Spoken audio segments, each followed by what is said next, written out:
দুনিয়াতে 5টা জঘন্যতম পাপ আছে, যেই পাপের শাস্তি আল্লাহ দুনিয়াতেই দিয়ে দেন। পাপ কয়টা? শাস্তি কয়টা? পরকালে না দুনিয়ায়?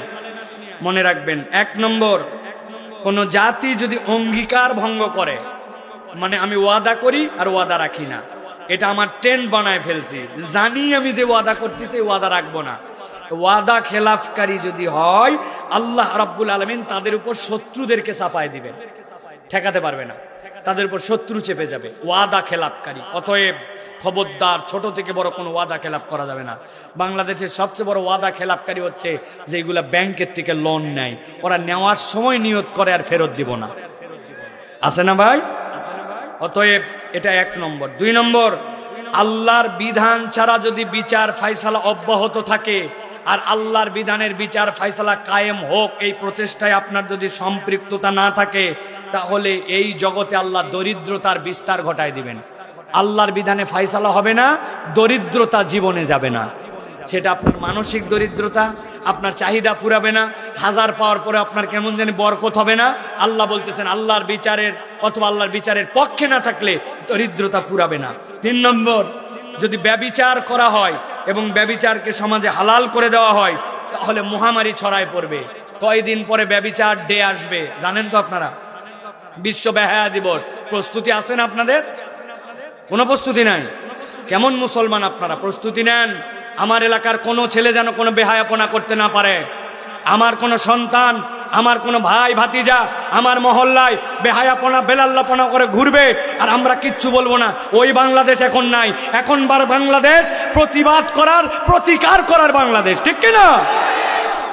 আপনাকে স্টেপ নিতে হবে, কেননা এই ব্যভিচার যদি ছড়ায় পড়ে, তাহলে আল্লাহ রাব্বুল আলামিন যে মহামারী দিবে, ওই মহামারীতে কেবল ওরাই আক্রান্ত হবে না, আমরাও আক্রান্ত হব। অতএব আমাকে তুই কেন খারাপের মধ্যে ফেলবি, এই জন্য তোমারে ঠেকাতে হবে, ঠিক কিনা? কোন হারাম সম্পর্ক, হারাম রিলেশন, হারাম কেচো, এইটা আমাদের এলাকায় হতে দেওয়া হবে না। রাজি আছেন? আল্লাহ কবুল করো। 4 নম্বরে, পরিমাপে যখন কম দেয় আল্লাহ রাব্বুল আলামিন, তখন বান্দাদের মধ্যে 2 ধরনের দুর্ভিক্ষ দিয়ে দেন। মানসিক দুর্ভিক্ষ, জাগতিক দুর্ভিক্ষ। পরিমাণে কম দেওয়া এখন ফ্যাশন। দোকানে নিয়ে যায় মিটার টেম্পারিং করে নিয়ে আসে। সেই সোনা থেকে শুরু করে মুরগি, জমির মাপ থেকে শুরু করে যা আছে সবগুলাতে আমরা ওজনে পরিমাপে কম দেই। দুধের মধ্যে যে পানি মিশান, পরিমাণে কম দেন না? 1 লিটার দুধের যে রেশিও হওয়ার কথা, পানি দিয়ে তো আপনি কমাইছেন, তাহলে আল্লাহর কাছে আপনি ধরা খাবেন কেমনে? এক দুধ আল্লাহর কাছে নাকি ওই মিটার দিয়ে, ল্যাক্টোমিটার দিয়ে চেক করছে, করে বলছে এই তোর দুধে পানি কেন? বলছে আমি পানি দেই নাই, খালি বালতিটা শেষে ধুইয়া একটু দিছি। বালতি ধুইয়া বলে 1 কেজি দুধে 1 কেজি পানি দেয়। মুসলমান বলে এইটা। চিন্তা করছেন আপনি? কেইসা চিটিং বাজ, আপনি কল্পনাই করতে পারবেন না।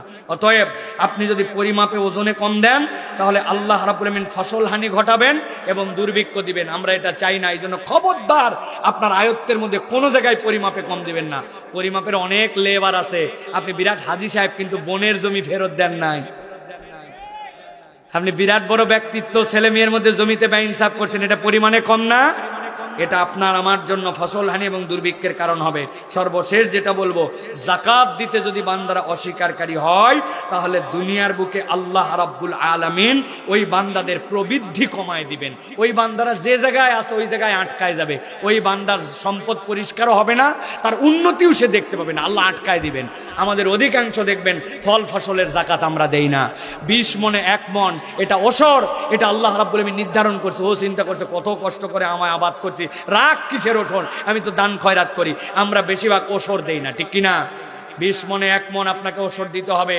যদি আপনার ওইটা সেচ দিয়ে হয় না, এমনি এমনি বর্ষায় হয়, কোনো সার দেন নাই, কিচ্ছু দেন নাই, তাহলে 10-এ একটা নারিকেল গাছ একটা লাগাইছেন না লাগাইছেন, ওইটার আর জীবনে কোনো সারও দেওয়া লাগে না, কিছুই দেওয়া লাগে না, একাই ফসল হয়, একাই সব হয়, তাহলে 10-এ 1।